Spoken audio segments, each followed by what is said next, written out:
흑암에 행하던 백성이 큰 빛을 보고 사망의 그늘진 땅에 거주하던 자에게 빛이 비치도다. 이는 한 아기가 우리에게 낳고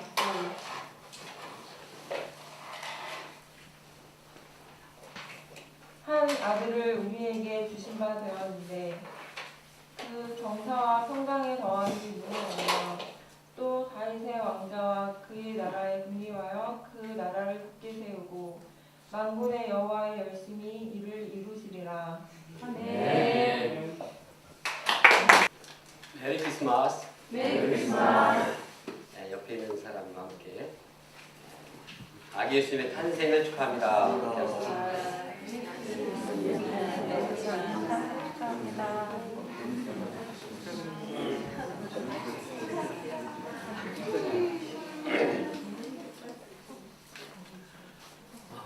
본문은 예수님께서 이 땅에 오시기 700년 전에 선지자 이사야를 통해서 예언된 말씀입니다. 즉 하나님으로 오신 예수님께서 어떤 분이신가를 말씀하고 있습니다. 놀라운 사실은 700년 전에 그 예언한 그 예언이 다 이루어졌다는 사실입니다. 우리가 그 예수님께서 이 땅에 오신 예수님께서 어떤 분이신가를 함께 생각해보고 은혜받기 원합니다. 그리고 이 예수님의 탄생이 우리에게 어떤 의미가 있는가 생각해보기 원합니다. 우리가 말씀 통해서 예수님을 깊이 배우며 예수님께 경배하는 시간이 되기를 원합니다. 선지자 이사야가 살던 시대에는 그 이스라엘의 죄악이 아주 심했습니다. 그들은 하나님을 배반하고 하나님을 떠났습니다. 그들은 음행하였고 우상을 숭배했습니다. 말로는 겉으로는 하나님을 찾았지만 속으로는 단 꿍꿍이가 있었습니다. 우상을, 음란을, 행음을 사랑했습니다. 하나님께서는 이들의 죄악에 대해서 계속 책망을 하셨지만 그들은 결코 회개하지 않았습니다. 머리로 알고 입으로는 하나님 말하지만 마음은 하나님과 멀었습니다. 이런 하나님께서는 그들을 징벌함으로써 그들이 정신을 차리도록 했습니다. 그것이 이방 강대국을 통한 침략이었습니다. 그들은 강대국의 이러한 침공으로 말미암아서 멸망을 당하고 상처를 받았습니다. 포로가 되어서 멸시를 당했습니다. 수모를 당했습니다. 그럼에도 불구하고 이들은 회개하지 않았습니다. 정말 절망스러운 상황이었습니다. 사랑하는 자녀에게 말로 해서도 안 되고 때려서도 안 되고 정말 어떻게 할 수 없는 소망을 갖기 힘든 이런 상황과 같았습니다. 사람들을 바라볼 때 아무런 절망도 아무런 희망도 바라볼 수 없는 상황이었습니다.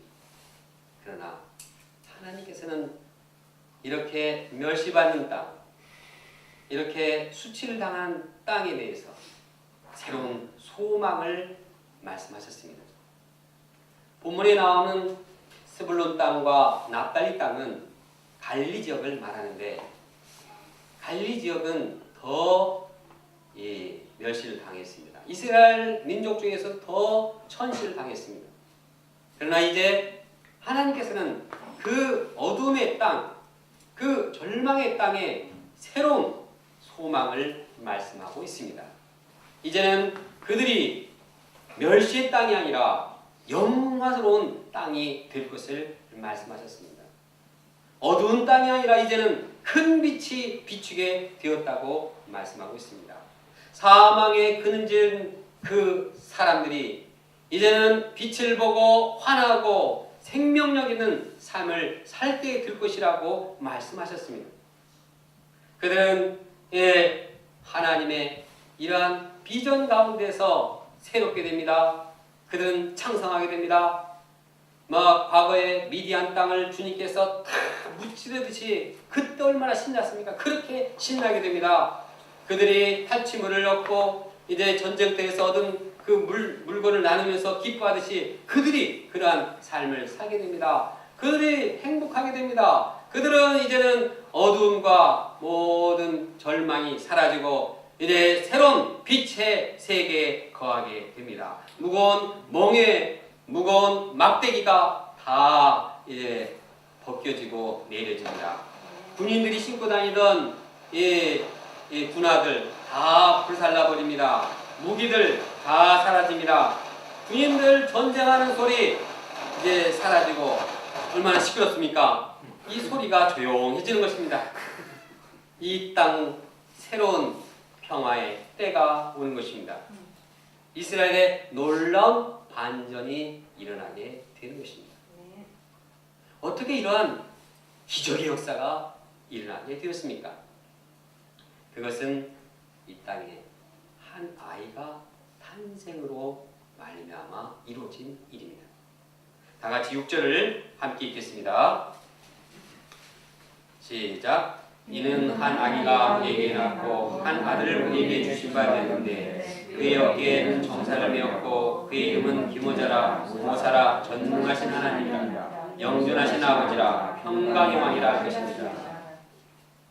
한 아기가 탄생함으로 이 세상은 완전히 새롭게 변하게 됐습니다.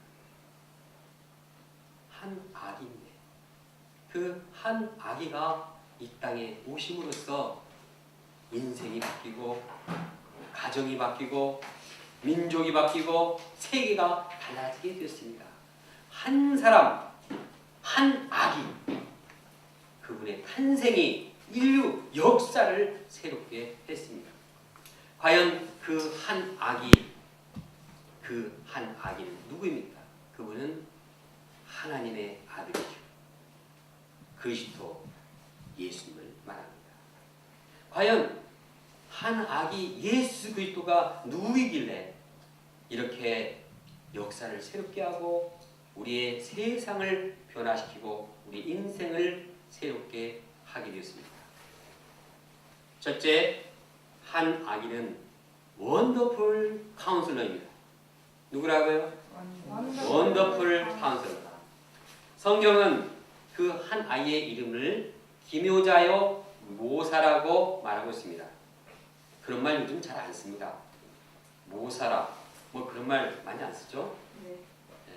채은 자매님 기묘자라 뭐 무슨 뜻인지 알겠습니까? 채은 자매님은 공부를 잘하기 때문에 알겠네요. 다른 사람은 모를 겁니다. 저도 잘 모르겠습니다. 기묘다. 근데 성경은 원더풀로 말하고 있습니다. 원더풀 카운슬러. 탁월한 상담자다. 빼어난 상담자다. 이렇게 말하고 있습니다. 카운슬러라는 그 뜻을 사전에서 찾아보니까 도움을 필요로 하는 사람의 변화를 돕기 위해서 말을 듣기도 하고 또 그에 대해서 반응을 하기도 하는 전문가라고 했습니다. 또 심리적인 방법을 사용해서 전문적으로 도와주는 사람을 말합니다. 카운슬러는 이와 같이 사람들을 돕는데 아주 전문가입니다. 그들은 사람들의 말을 잘 듣고 이해하고 또 해석하고 또 적절한 이러한 방향을 주는 자입니다. 아주 상대방을 돕는데 아주 전문적으로 뛰어난 사람들입니다. 그들의 문제가 무엇인지를 잘 파악해서 정확하게 해결의 실마리를 제공하는 자들입니다. 참 카운슬러가 참 중요한 역할을 합니다. 그래서 많은 사람들이 참 카운슬러를 찾아가서 상담을 받습니다. 그런데 예수님은 일반 카운슬러하고는 다릅니다. 예수님은 그들과는 좀 차원이 다릅니다. 일반 상담자들은 심리치료를 합니다. 그런데 심리치료 이상의 영혼의 근본 문제를 터치하지 못합니다. 마음속 깊이 있는 죄 문제에 대해서는 방향을 못 줍니다. 죄 문제를 해결하지 못한다. 마음의 가장 깊은 곳에 우리를 불행하게 하는 죄 문제를 해결하지 못한다는 것은 인생의 근본 행복의 문제를 해결하지 못한다는 것입니다. 인생의 근본 사랑의 문제, 영생의 문제도 해결하지 못한다는 이야기입니다. 인생의 궁극적인 목적과 방향이 무엇인지도 해결하지 못한다는 것입니다. 단순히 나타나는 그 심리적인 현상에 대해서 이제 치료를 해주는 것입니다. 그러나 예수님은 우리 마음 깊이 있는 죄 문제, 우리를 불행하게 하는 그 죄 문제를 온전히 해결해주고 우리의 삶을 새롭게 변화시키는 놀라운 능력의 상담자이신 것입니다. 그래서 주님을 만나는 사람마다 그 삶이 완전히 변화되고 새롭게 됩니다. 그들은 죄 문제를 해결하고 위로와 힘을 덧입을 뿐만 아니라 사랑과 영생의 기쁨을 누리면서 행복한 삶을 살게 됩니다. 성경에는 예수님께서 원더풀 카운셀러로 일하시는 모습을 많이 기록하고 있습니다. 대표적인 예가 사마리아 여인을 도우신 그런 사건을 통해서 배울 수 있습니다. 이 사마리아 여인은 사람들을 회피하고 아무도 없는 정오에 물을 길러 우물가에 나온 여자였습니다. 그 여자는 도덕적으로 아주 부정해서 사람들의 손가락질 받기 때문에 그 손가락질 실어서 혼자서 아무도 안 오는 뜨거운 그 중동의 햇빛을 받으면서 물을 길러왔습니다. 그 여자는 예수님과도 대화하기 싫어했습니다. 예수님이 말 걸으니까 탁 튀겼습니다. 정말 두 예수님과 사마리아 여인과의 이 대화를 이루고 있는 것은 너무나 많은 장애물들이 있었습니다. 남녀의 성별에 다른 것도 있고 또 민족도 다르고 특히 이스라엘과 사마리아 지역은 아주 원수지간이었습니다. 앙숙이었습니다. 또 도덕적으로도 아주 예수님은 고상한 분, 이분은 아주 창녀와 같은 그런 더러운 그런 도덕적인 사람이었습니다. 그러나 예수님은 그를 보시고 그 내면에 무슨 문제가 있는가 그리고 진단하시고 그가 필요한 것을 이제 시간씩 단계별로 돕고 있습니다. 그래서 예수님은 그 마음 가운데 이 마음속에 참 추구하는 생수를 주셨고 또 그 여인의 이 내면의 죄 문제를 해결해 주셨고 또 예수님께 경배하게 했습니다. 아주 이 여인이 확 변해버렸습니다. 그리고 은혜를 받은 그 여인은 막 사마리아 동네에 가서 사람들을 예수님께로 인도했습니다. 어떻게 이렇게 한 여자가 이렇게 변할 수가 있습니까? 그것은 원더풀 카운슬러이신 예수님으로 인한 것입니다. 원더풀 카운슬러이신 예수님은 이 사마리아 한 여자만 그렇게 도우신 것이 아닙니다. 만나는 사람마다 그렇게 도우셨습니다. 어찌나 잘 도우시는지 그냥 종류가 다르고 사람의 그 성격도 다르고 직업도 다른데 거기에 맞춰서 적절하게 변화시키시고 새롭게 하셨습니다. 지금도 예수님은 우리 각자에게 원더풀 카운sel러로 우리와 함께 하시는 분입니다. 저는 목자가 되기는커녕 예수님 믿기가 참 힘든 사람이었습니다. 우리 형님도 알다시피 제가 얼마나 고집불통입니까? 뭐 별로 아는 것도 없고 못났는데 그냥 자기 주장은 강하고 또 소심한 데다가 뭐 말하면 부정적인 그런 생각을 많이 했습니다. 저 같은 사람 참 돕기 힘든 사람입니다. 이런 제가 예수님을 믿고 더 나아가서 목자가 된 것은 누구 때문입니까? 원더풀 카운슬러이신 예수님 때문에 그렇게 된 것입니다. 물론 제 곁에서 여러 목자님들이 도와주신 것이 있습니다. 그러나 실제적으로 제 마음을 변화시킨 것은 예수님의 말씀이요 예수님의 사랑입니다. 제가 사람 말 잘 듣을 것 같습니까? 웬만해서는 사람 말 안 듣습니다. 그러나 원더풀 카운슬이신 예수님이 때때로 어려울 때 이렇게 저를 카운셀러 해주셔서 이렇게 예수님을 믿게 했습니다. 저뿐만 아니라 많은 사람들도 저와 비슷한 얘기를 합니다. 제가 어떻게 하나님 자녀가 됐는지 모르겠어요. 제가 어떻게 목자가 됐는지 참 이것은 정말 기적이에요. 제가 이렇게 될 줄 꿈에도 몰랐어요. 누가 그렇게 했습니까? 원더풀 카운셀러 예수님 때문에 그렇게 된 것입니다. 원더풀 카운셀러로 이 땅에 오셔서 우리 인생을 새롭게 하신 아기 예수님을 찬양합니다. 아멘. 둘째 하나님은 한 아기는 전능하시고 영존하시는 하나님이십니다. 아버지십니다. 다시 하겠습니다. 한 아기는 전능하시고 영존하시는 아버지십니다. 한번 따라하겠습니다. 한 아기는 하나님은 전능하시고 전능하시고 영존하시는 영존하시는 아버지십니다. 아버지십니다. 너무 문장이 길기 때문에 따스한 겁니다. 6절 뒷부분에 보면 한 아기는 전능하신 하나님이요 영존하시는 아버지라고 말하고 있습니다. 여기서 전능하신 하나님이라는 강력한 하나님입니다. 아주 승리의 추사입니다. 아주 힘있는 용사입니다.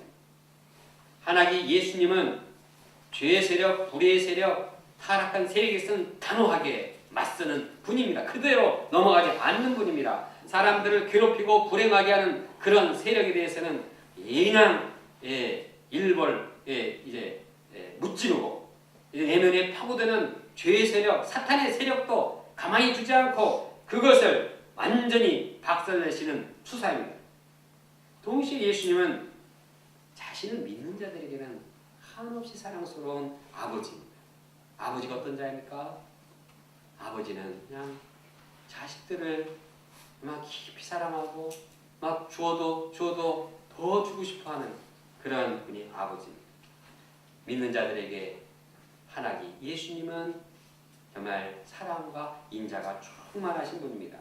예수님은 아버지로서 우리를 보호하시고 양육하시고 훈련하시고 자녀들에게 필요한 모든 것을 제공하십니다. 그런데 예수님은 보통 아버지가 아니라 영존하시는 아버지십니다.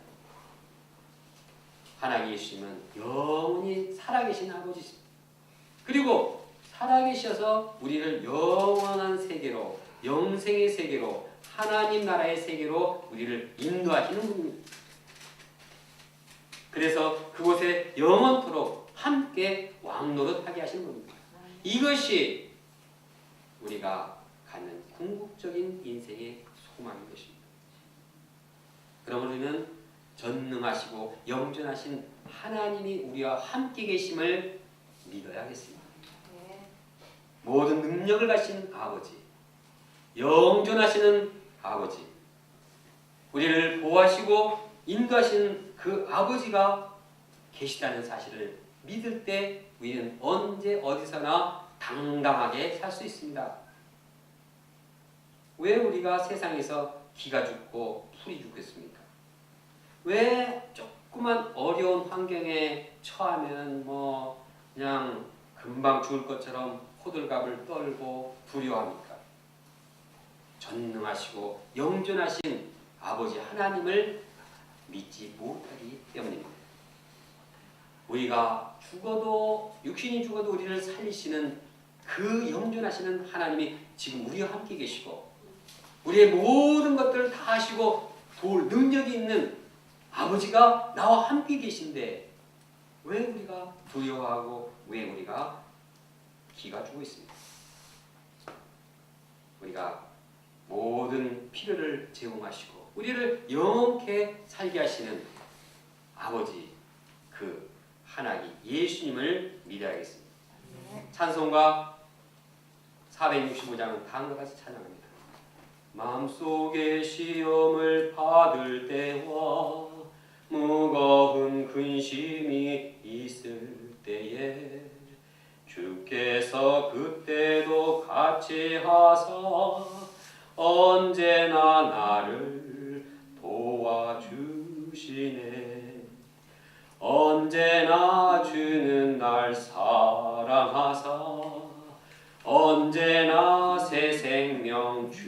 주시나니 영광의 기약이 이르도록 언제나 주만 바라봅니다.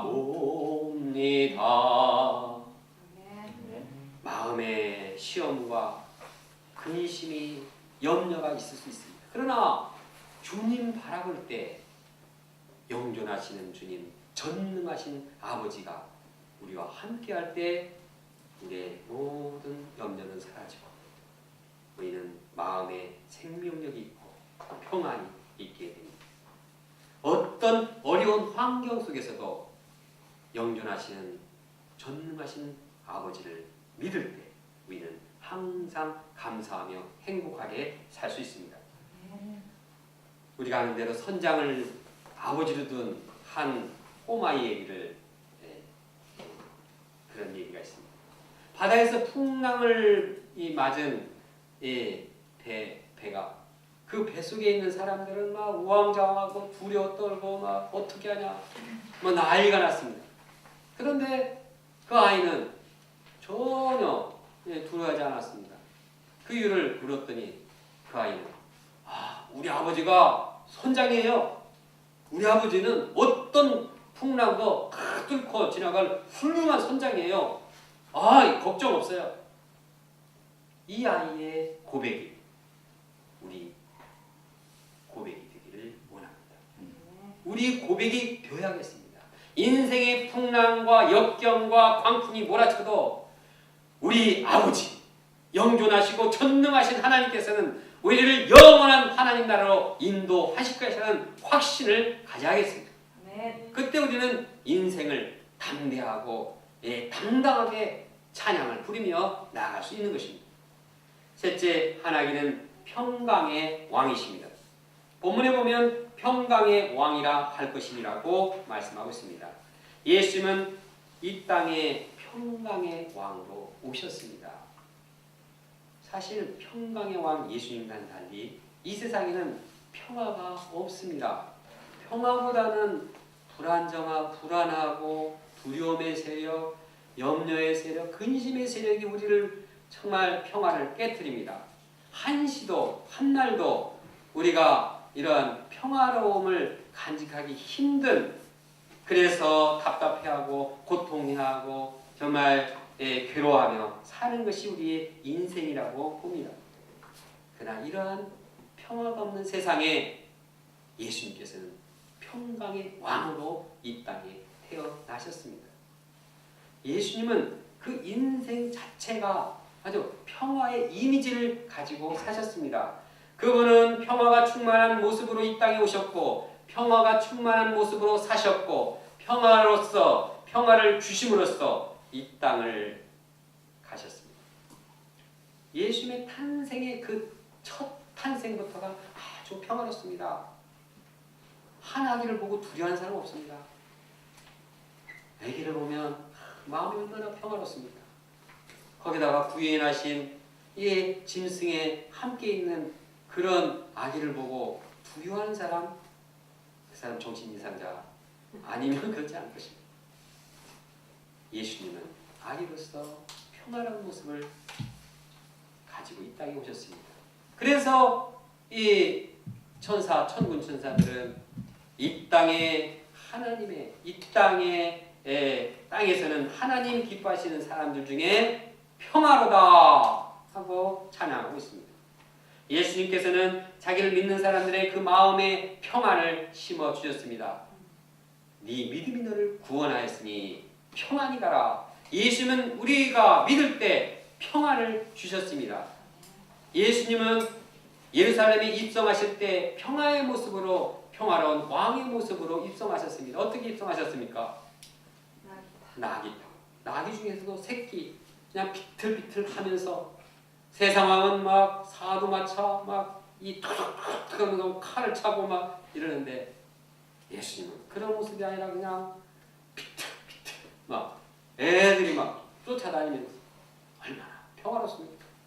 예수는 평화의 왕으로 오셨습니다. 예수님께서는 부활하셔서 제자들에게 너에게 평강이 있을지어다 평강을 주셨습니다. 평안을 너에게 끼치노니 나의 평안을 너에게 주노라. 내가 너에게 주는 것은 세상에 주는 평안과 같지 않다. 평강의 왕으로서 예수님은 우리에게 평화를 심으러 오셨습니다.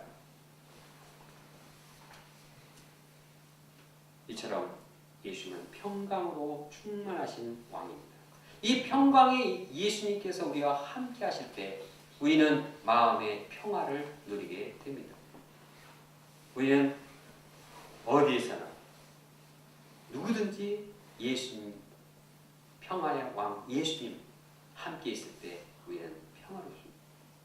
예수님은 우리 각 개인, 각 가정, 민족과 세계에 정말 평강을 주시는 분입니다. 더 나아가서 평강한 예수님께서 다스리는 나라는 영원토록 지속됩니다.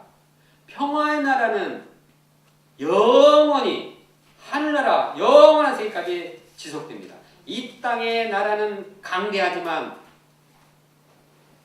영원하지 못합니다. 바벨론, 이 로마, 이 정말 강대국 같지만 영원할 것 같지만 그냥 무너집니다. 미국이 저렇게 소련이 하루아침에 무너진 것처럼 또 언젠가는 미국이 지금은 이래 강력하지만 또 무너질 것입니다. 이것이 인간 나라의 모습입니다. 그러나 예수 그리스도께서 다스리는 평화의 나라는 영원히 지속됩니다. 7절을 함께 읽어보겠습니다. 시작. 그 정사와 평강에 더함이 무궁하며 또 다윗의 왕자와 그의 나라에 군림하여 그 나라를 굳게 세우고 지금 이후로 영원히 정의와 공으로 그것을 보존하실 것이라. 만군의 여호와 열심히 이를 이루시리라. 만군의 하나님이 열심히 이 일을 이루십니다. 사람이 아닌 하나님께서 열심히 이렇게 이루어 나가십니다. 평강의 영 예수님께서 다스리는 나라는 세월이 흐르면 흐를수록 더욱 평강해지고 더욱 견고해지는 것입니다. 평화의 나라가 영원토록 지속되는 것입니다. 반면에 세상의 어떤 왕, 어떤 권세자, 어떤 갑부도 진정한 평화를 주지 못합니다. 아무리 위대한 정치가라 할지라도 사람을 평화롭게 못합니다. 왜냐하면 그는 돈을 많이 벌게 할 수는 있지만 마음의 내면 문제를 해결하지 못합니다. 죄의 문제를 해결할 수 없기 때문입니다. 아무리 능력 있고 사랑이 많은 아버지라고 하더라도 그에게 그 가정에 영원한 평화를 줄 수 없습니다. 왜냐하면 아버지도 죽죠. 그를 영생으로 이끌 수 없습니다. 아무리 강한 국가 왕이라 할지라도 평화를 이룰 수 없습니다.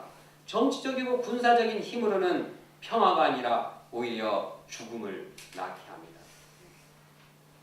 현재 2004년 통계하면 세계 군사 비용으로 1조 달러, 1000달러 이상을 초과했다고 합니다. 군사 비용을 많이 들이는 것은 어떻게든지 좀 평화를 이루고자 그 많은 대가를 지불하는 것인데 군사 비용이 많아지면 많아질수록 테러는 더 늘어가고 이 땅에는 이 지구 같은 행성들을 몇 개 파괴할 수 있는 가공할 핵무기도 있습니다. 유엔 보도에 따르면 날마다 어린이를 포함해서 1000명 이상이 재래식 무기에 의해서 죽고 있다고 합니다. 이러한 예들이 인간의 힘으로 평화를 이루는 것이 얼마나 한계가 있다는 사실을 단면적으로 보여줍니다. 우리는 모두 다 평화원합니다. 참 평화롭게 살고 있습니다. 옛날에 지금 돌아갔지만 조용히 살고 싶다. 이 이주일의 그 마디가 그 한 사람 생각이 납니다. 조용히 살고 싶다는 게 무슨 뜻인가? 참 평화롭게 살고 싶다는 말이 아닌가 생각이 듭니다. 참 험난한 세상, 참 고통 많은 세상에서 좀 편안히 좀 살고 싶은 게 우리의 모든 사람의 소원입니다. 그런데 어떻게 우리가 정말 평화롭게 살 수 있습니까? 그것은 오직 한 가지 길밖에 없습니다. 평강의 왕 예수님이 함께할 때 가능한 것입니다. 먼저 내가 평화를 얻는 것은 평강의 예수님이 나와 함께하는 것입니다. 평강의 왕 예수님이 나와 함께하면 어떤 상황에서도 평화롭습니다. 절대적으로 평화롭습니다. 예수님께서 함께 하실 때 내면의 죄 문제가 사라집니다. 염려와 두려움, 불안이 사라집니다. 거기에 마음의 평화가 임합니다. 예수님으로 인해서 내 마음의 평화가 임하게 되고 이렇게 상대방도 마음의 평화가 이루어지면 우리가 서로 평화하는데 얼마나 화목하고 사랑하겠습니까? 서로 불화하고 다툴 이유가 없습니다. 내가 마음이 편하고 상대방도 편하면 서로 만나면 사랑하고 희생하고 섬기고 얼마나 아름다운 이런 공동체가 이루어지겠습니까? 평강의 왕 예수님께서 함께 하실 때는 거기에는 전쟁도 사라지고 다툼도 사라지고 분쟁도 사라집니다. 굶어 죽는 사람도 사라집니다. 평강의 왕 예수님께서 함께 하실 때 자연의 파괴나 생태계의 파괴도 다 사라집니다. 평강의 예수님이 함께 할 때는 가정이, 개인이, 민족이, 캠퍼스가, 세계가 평화롭게 될 것입니다. 과거 저를 가장 불행하게 하는 일은 다른 사람들 앞에 서는 일이었습니다. 저는 내성적이라서 여러 사람들 앞에 서기를 아주 두려워했습니다. 더 나아가서 다른 사람 앞에 말을 하고자 할 때는 가슴이 두근거리고 숨이 막힐 정도로 긴장했습니다. 소감 발표할 때는 앞이 캄캄하고 막 속이 뒤집어지는 것 같았습니다. 그러나 예수님이 함께 하실 때 마음이 점점 평안해졌습니다. 지금은 사람들 앞에 서서 말하는 것이 두렵지 않습니다. 평안합니다. 뭐 수백 명, 수천 명이 와도 평안롭습니다. 왜 그렇게 되었습니까? 평강의 예수님이 저와 함께 하시는 걸 믿기 때문입니다. 평강의 예수님께서 함께 할 때 저는 항상 평안할 수 있습니다. 저는 요즘 어려운 상황에 닥치면 잠시 염려하고 근심하고 두려워하기는 합니다. 그러나 예수님이 함께 하심을 영접할 때 내면에 있는 모든 두려움, 모든 염려, 근심과 걱정 다 사라집니다.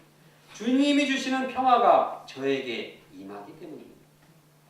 겉으로는 아무런 변화가 없지만 마음에 세상에 주지 않는 평안이 있기 때문에 저는 평안합니다. 이것은 세상 어느 누구도 줄 수 없는 평안입니다. 우리가 힘들고 지치고 염려하고 불안하고 두려워할 때 어떻게 합니까? 우리가 아무리 몸부림쳐도 내면의 답답함, 고통, 괴로움은 사라지지 않습니다. 그러나 평강의 왕 예수님 앞에 나아가서 기도하고 평강의 예수님께서 우리와 함께할 때 우리는 진정으로 평강하게 됩니다. 빌립보서는 말씀합니다. 아무것도 염려하지 말고 다만 모든 일에 기도와 간구로 너희 구할 것을 감사함으로 하나님께 아뢰라. 그리하면 모든 지각에 뛰어난 하나님의 평강이 그리스도 예수 안에서 너를 다스리라. 너희 마음과 생각을 평강으로 다스린다고 약속하셨습니다. 주님께 나갈 때 주님께서는 우리에게 평강을 주시고 우리를 평강으로 인도하시는 것입니다. 결론적으로 하나님 예수님의 탄생으로 인해서 이 땅에 새로운 역사가 펼쳐지게 되었습니다. 왜냐하면 하나님께 오신 예수님은 원더풀 카운셀러이기 때문입니다. 예수님은 하나님께서 오셨지만 전능하고 영존하신 아버지시기 때문입니다. 그분은 평강의 왕이기 때문입니다. 그분이 함께 하실 때 우리 각 개인과 가정과 교회와 캠퍼스와 민족과 세계가 평화가 점점 퍼져 나갈 것입니다. 하나님의 몸으로 이 땅에 탄생하셔서 평화의 역사를 이루어나가시는 아기 예수님께 감사와 경배와 찬양을 드립니다. 다같이 6절 말씀을 함께 읽겠습니다. 시작. 이는 한 아기가 우리에게 낳고 한 아들을 우리에게 주신 바 되었는데 그의 어깨에는 정사를 메었고 그의 이름은 기묘자라 모사라 전능하신 하나님이라 영존하시는 아버지라 평강의 왕이라 할 것입니다.